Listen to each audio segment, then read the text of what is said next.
Shalom, bien-aimé, je te retrouve aujourd'hui pour une nouvelle réflexion qui, je souhaite, t'aidera à ausculter ta vie, à faire le point sur ton état de santé spirituelle, ceci dans le but de te corriger, de t'améliorer, de te repositionner. Car, bien-aimé, l'heure est très grave. J'intitule aujourd'hui ma méditation « Es-tu un chrétien raté ?» Es-tu un chrétien raté? Oui, plusieurs le sont aujourd'hui. Beaucoup pourront qualifier ce titre de saugrenu, d'inapproprié, de déplacé, car qui dit chrétien dit disciple de Christ. Donc, à l'absence de Christ, le christianisme est inexistant. Mais malheureusement, je n'ai pas trouvé d'autres termes pour qualifier ces frères et sœurs qui ont peut-être déjà fait cette confession de foi, qui fréquentent des assemblées, qui sont persuadés qu'ils sont des chrétiens, ils s'identifient même comme tels, mais qui sont en fait passés à côté de la cible visée, du but même qui est Jésus-Christ.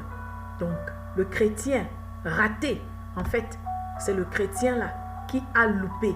Il a emprunté un autre chemin qui n'est pas Jésus. Avec la Bible dans la main, les versets bibliques sur les lèvres, il se dirige tout droit vers l'enfer, car Jésus n'est ni l'auteur de sa foi, ni le consommateur de sa foi. Qui est le chrétien raté? Es-tu ce chrétien raté, bien-aimé? Le chrétien raté, c'est celui-là qui a raté sa cible. Il est passé à côté de son but. Oui, c'est celui-là qui accepte Jésus, le reçoit, mais aussitôt, il le met de côté. Le chrétien raté, c'est celui-là qui est lui-même au centre de sa propre conversion. Jésus-Christ n'est pas le centre de sa conversion. Jésus-Christ n'est pas sa quête. Mais le chrétien raté, c'est celui-là qui se cherche lui-même au travers de Jésus. Il cherche ses propres intérêts. Il utilise Jésus-Christ comme un moyen pour parvenir à sa propre fin. Alors, es-tu ce chrétien raté? Es-tu cette chrétienne ratée? Ma sœur, quand tu te rends dans les cultes, pourquoi vas-tu? Est-ce parce que tu as un rendez-vous avec le Seigneur? Est-ce parce que tu veux faire une rencontre personnelle avec Jésus? Ou alors, tu y vas parce que là-bas, c'est une rencontre sociale. Tu y vas parce que tu veux recevoir des bénédictions. Tu y vas parce que tu veux décrocher un poste de diaconesse. Tu y vas parce que tu veux être béni. Oui, tu te rends à l'église pour tes propres intérêts. Oui, parce que tu veux vendre et revendre. Tu veux commercialiser. Pourquoi te rends-tu à l'église? Est-ce parce que tu veux voir, tu recherches la face de Dieu? Ou alors, tu recherches tes propres intérêts, ton propre profit? Qui est au centre de ta conversion? T'es-tu converti pour plaire à Dieu, pour marcher dans ses voies, selon ses préceptes? Ou alors, où as-tu garé Jésus? Est-il sous ta table, dans ton garage? Le consultes-tu dans les choix que tu fais, dans les décisions que tu prends? Ou alors, Jésus-Christ est juste derrière toi. C'est toi qui marches et Jésus te suit. Bien-aimé, où as-tu garé Jésus? Est-il celui-là qui est le maître, le Seigneur, le sauveur de ta vie? Je veux dire, est-ce celui-là qui tient les rênes, qui est au devant de toi et toi, tu le suis? Plusieurs aujourd'hui professent avoir Christ, confessent le nom de Jésus-Christ, mais ils sont eux-mêmes le maître, les dirigeants, les conducteurs de leur propre vie. Nous voyons plusieurs. On ne peut voir Jésus ni dans leur caractère, ni dans leur langage, ni dans leur comportement. Non, ils règnent Jésus dans leurs actes. Mais pourtant, ils habitent les églises. Pourtant, ils s'identifient comme étant des chrétiens. Jésus-Christ n'est pas au centre. Aujourd'hui, je vais t'inviter à revoir le pourquoi de ta conversion, à revoir tes motivations, à revoir même la fondation, le fondement de ta foi. Est-ce Jésus-Christ? Voilà le chrétien raté. Ma sœur, tu assistes aux réunions de prière, tu pries tous les jours, tu gênes, mais Jésus-Christ n'est pas ta quête. C'est plutôt quoi? Le mariage, le travail, la percée, les bénédictions. Jamais pour une intimité avec Christ, mais toujours pour prospérer ou alors pour détruire ses ennemis. Alléluia. Bien-aimé, l'heure est grave. L'heure est très grave. Es-tu ce chrétien raté qui côte la Bible de la Genèse à l'Apocalypse, mais qui n'a pas Christ au-dedans de lui? Le chrétien raté encore, c'est celui-là qui a le regard sur tout, sauf sur Jésus. Je veux dire, le regard se pose sur toute autre chose. Le regard se pose sur les flots, sur sa situation, sur sa condition. Le regard se balade sur sa situation actuelle, présente, mais jamais le regard n'est levé vers Jésus-Christ. Combien trouvons-nous aujourd'hui dans les assemblées? Oui, ils ne parlent que de leurs problèmes. Ils ne parlent que de leurs persécutions.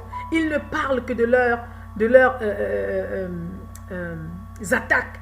Ils ne parlent que de leurs adversités. Mais ils ne parlent jamais de Jésus. Ils passent à côté de Jésus, à sa gauche, à sa droite, au-dessus, en dessous, mais jamais dans la personne de Christ. Ce sont des gens qui regardent à tout. Le regard se balade partout, mais jamais le regard n'est posé sur Christ.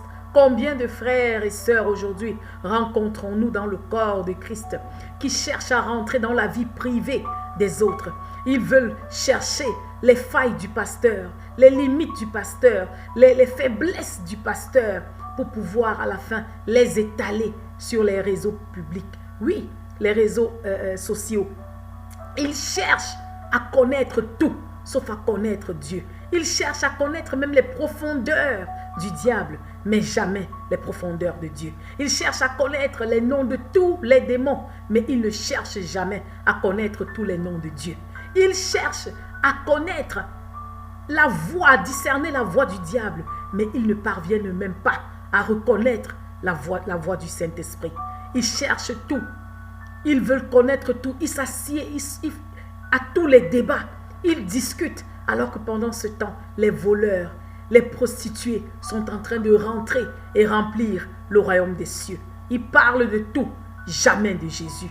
Ils critiquent, ils traitent les autres de Jézabel, des gens comme nous. Ils insultent, ils calomnient, ils diffament, mais ne parlent jamais de Jésus-Christ de Nazareth. Oh mes bien-aimés, l'heure est très très grave. Ils parlent de tout, mais ils ne parlent jamais du salut. Ils ne parlent pas de Jésus. Ils cherchent à savoir qui montera au ciel, qui descendra en enfer. Ils jugent les autres. Ils les condamnent même. Mais ils ne cherchent jamais à connaître la volonté de Dieu pour leur propre vie. La volonté de Dieu pour leur propre destinée. Voilà le chrétien raté. Ce sont des pharisiens des temps modernes, avec la Bible dans la main. Ils cherchent toujours à ôter la poutre qui est dans l'œil du voisin, mais jamais à retirer la paille qui est dans leur œil à eux. Avec la Bible dans la main, ils citent des versets bibliques pour critiquer, pour condamner, pour juger les autres, alors que dans leur cœur, il y a la rapine, il y a la haine, la jalousie, la rancune, les offenses. Bien-aimés, l'heure est très très grave. Beaucoup se retrouveront en enfer avec la Bible dans la main. En parlant en des langues, ils se retrouveront en enfer. Aujourd'hui, au son de ma voix, il est temps de rentrer dans les profondeurs de ton cœur pour regarder le pourquoi de ta conversion, tes motivations, de lever le regard vers Jésus et non sur ta situation, sur tes problèmes, sur ta condition. Bien-aimé, pensons à Pierre.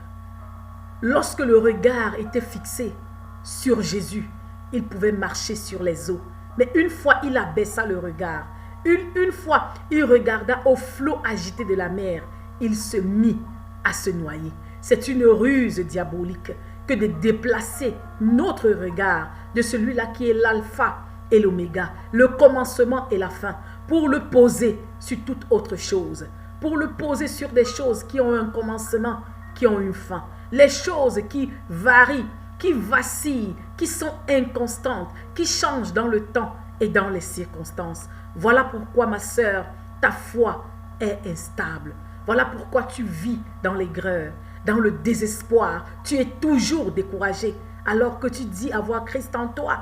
Mais quel est ton langage? Quels sont les actes que tu poses? Tu le renies dans ton comportement parce que Jésus-Christ n'est pas l'auteur et le consommateur de ta foi. Voilà pourquoi d'ailleurs tu ne reçois rien de lui depuis que tu pries. La Bible nous fait savoir que l'oreille de l'Éternel n'est pas sourde, ni sa main trop courte pour nous délivrer. Mais nous-mêmes, nous avons érigé des montagnes de péché qui empêchent la main puissante de l'Éternel de nous atteindre. Voilà pourquoi tu n'écoutes pas la voix de Dieu. Voilà pourquoi tes prières ne sont pas exaucées. Parce que Jésus-Christ n'est pas le fondement de ta foi. Oui, mon frère, aucun autre fondement ne peut être établi que celui de Jésus-Christ, le roc de Sion. Tout autre fondement, c'est du sable mouvant. La conversion se fait sur Jésus-Christ. Et la marche chrétienne se fait sur Jésus. Jésus au commencement, Jésus au milieu et Jésus-Christ à la fin. Le chrétien raté, c'est encore celui-là qui vit dans la culpabilité de ses erreurs passées. Oui, il est prisonnier de son passé. En faisant cela, bien-aimé, tu diffames le nom de Jésus.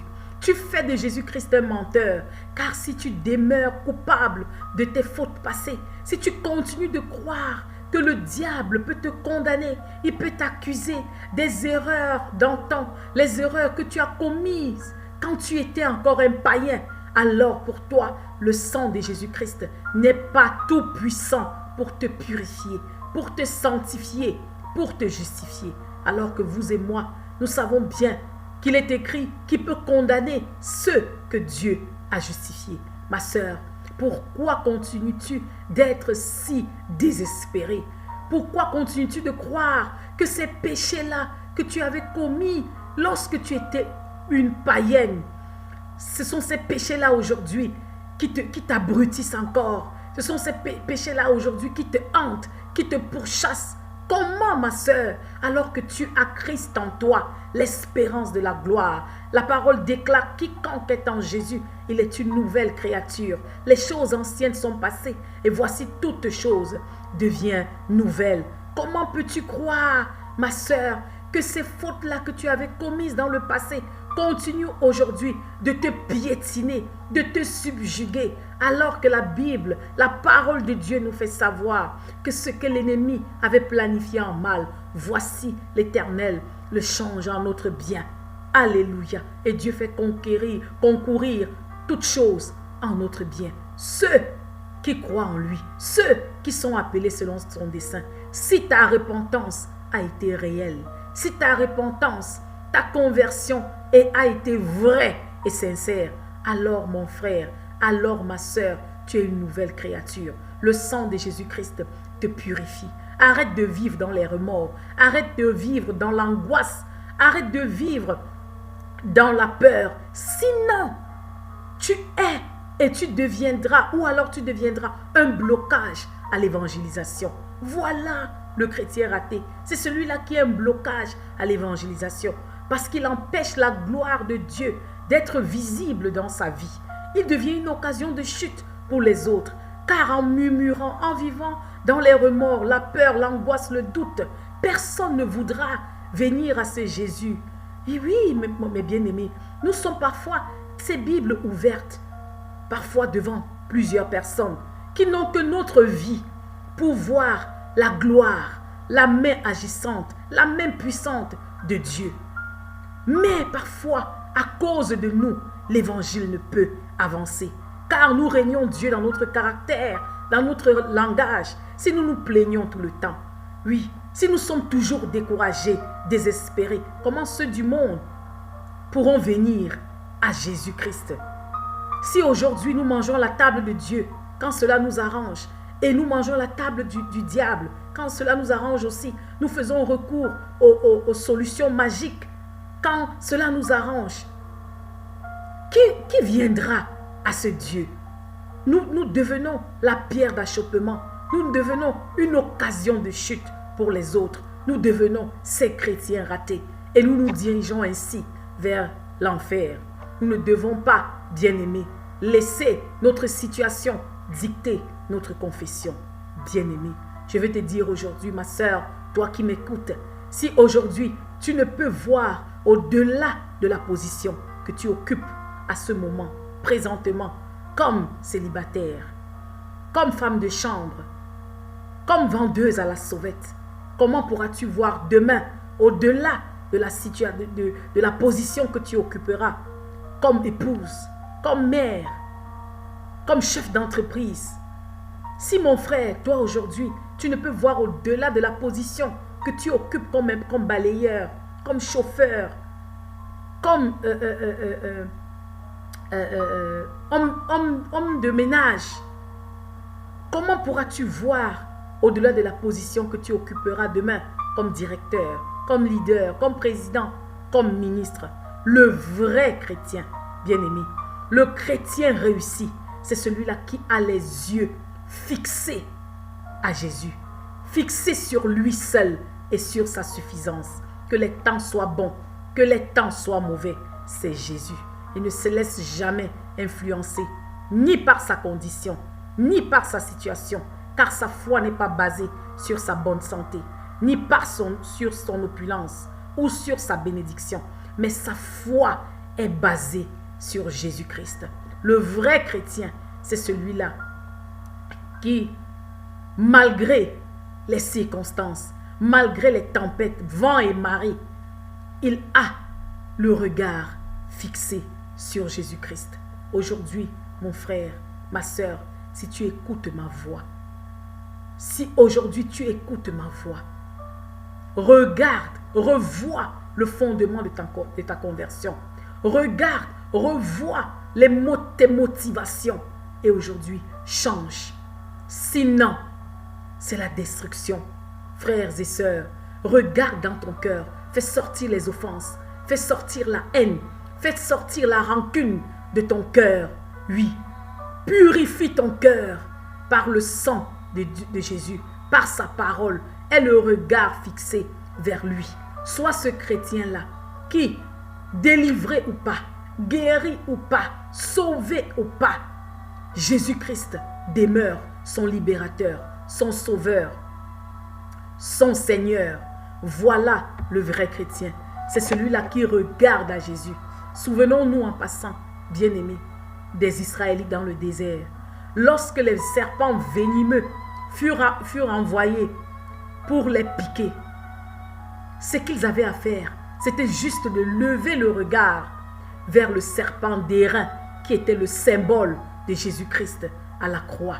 Mais la Bible nous dit clairement que plusieurs d'entre eux se décidèrent de baisser le regard par terre, regarder vers le sol, peut-être cherchant à analyser les serpents qui les piquaient, leur hauteur, grosseur, grandeur, leur couleur, leurs origines, connaître les noms de toutes ces sortes de serpents.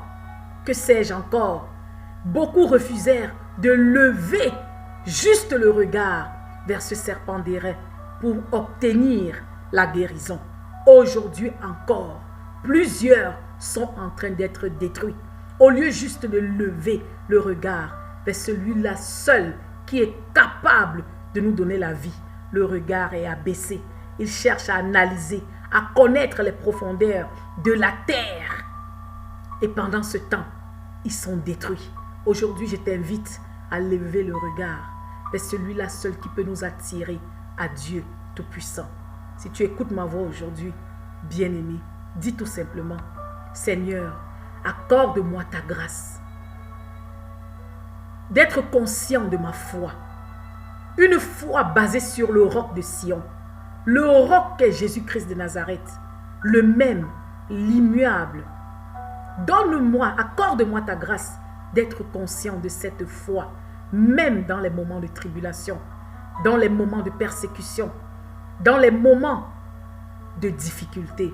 dans les moments d'adversité, dans le nom de Jésus. Sois béni par ce message.